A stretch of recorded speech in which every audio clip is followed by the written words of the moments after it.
Shalom, my friends. I'm Shoshana. And I'm Samuel. And today we're going to tell you a story about wandering in the wilderness.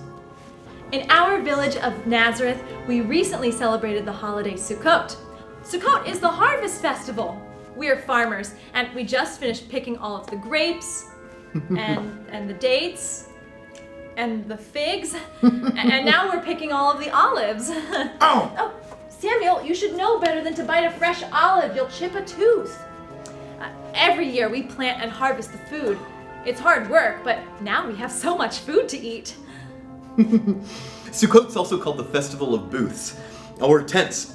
Have you ever gone camping? During the week of Sukkot, we camp in tents out in the fields on our roofs. And this helps us remember that our ancestors lived there for 40 years, traveling through the wilderness, instead of living in one place like we do. Can you imagine living in tents for 40 years? When we celebrate Sukkot, we give thanks to God for the big harvest.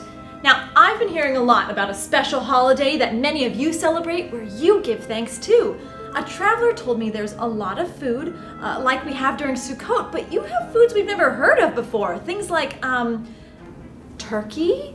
Do you know what a turkey is? I've heard it's a really big bird. Well, what about the mashed potatoes? What's a potato? I've heard they're sweet potatoes. Oh. Maybe that's kind of like a fruit. Oh, is a potato like a fruit? Or maybe it's a vegetable that grows in the ground. We have those. We have onions and radishes. Maybe potatoes are like those? What I'm interested in is the pumpkin pie and whipped cream. Ooh. It sounds weirdly delicious. What's your favorite food to eat on the holidays, Shoshana? I really like date and honey cakes. My grandmother and my mother used to make them for Sukkot, and now I make them with my daughter. I love your date cakes. What about you? What are some of your favorite holiday foods? Those sound good. But what's this holiday called? Thanksgiving! That was it. Yes, we know all about that. We give thanks all the time in Nazareth. We even have songs of Thanksgiving that we sing. Have you heard of them? They're called the Psalms. There's lots of different ways to sing the Psalms. Here's one of them. It is good to give thanks to the Lord, to sing praise to your name, O Most High, to declare your steadfast love in the morning, your faithfulness by night, to the music of the lute and the harp, to the melody of the lyre. For you, O Lord, have made me glad by your work. At the works of your hands I sing for joy. That's a good one. I like the words of this one. Oh, give thanks to the Lord, for he is good. His steadfast love endures forever. That is one of the best ones. And there are so many more in our book of songs. We have songs for everything in there. Yeah, you can even check it out yourself for the Thanksgiving holiday. We should tell you a story about giving thanks. Oh! Ooh, I have an idea. And just like your Thanksgiving, this story also has birds that we eat. I think I know which one you're talking about. Is it the one with the quail? It is. Hey, would you like to start the story? Do you remember when the Israelites crossed the Red Sea and entered the wilderness?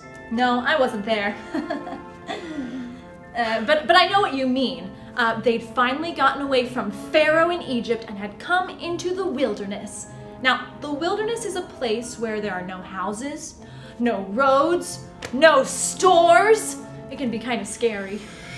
Yeah, and the Israelites got scared too.